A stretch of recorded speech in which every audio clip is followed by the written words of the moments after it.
SSC board ఉంటుంది. దానికి తోడు ఇప్పుడు సిబిఎస్ఈ సిలబస్ ఉందా? ఎస్ఎస్సి బోర్డు ఉండగా ఉంది కదండి. కాదు, సిబిఎస్ఈ ఉందా లేదా?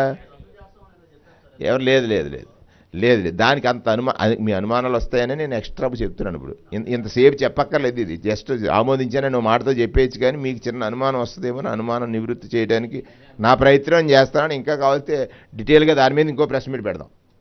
ఇది క్యాబినెట్ నిర్ణయం వరకు చెప్తాను, డీటెయిల్ ప్రెస్ మీట్ మళ్ళీ ఇంకొకసారి పెట్టేయడానికి ట్రై చేస్తాను. అంటే ఒకటి, ఐబీ లాంటి ఎడ్యుకేషన్ ఎక్కడో దొరకంది 7 నుంచి 36 లక్షలు అయ్యేటువంటి ఎడ్యుకేషన్ వాళ్ళ ప్రభుత్వ పాఠశాలలో తెచ్చినందుకు మీరు పెద్ద పతాక శీర్షికలను రాయాలి మా పత్రికలన్నీ.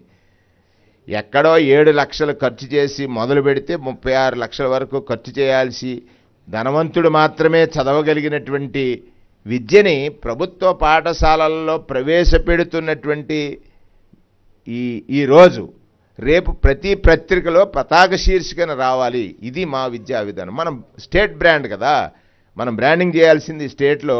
అది దేశం అంతా చూస్తుంది, ప్రపంచం అంతా చూస్తుంది. చెప్పాను ఇప్పుడే నేను, జపాన్, దక్షిణ కొరియా మాత్రమే ఉన్నాయి వీటిలో ఐబీ ఎడ్యుకేషన్ సపోర్ట్ చేసింది. వాళ్ళు మన రాష్ట్రాన్ని ఎంచుకుని వచ్చి సపోర్ట్ చేస్తానన్నందుకు వారికి స్వాగతం పలుకుతున్నాం.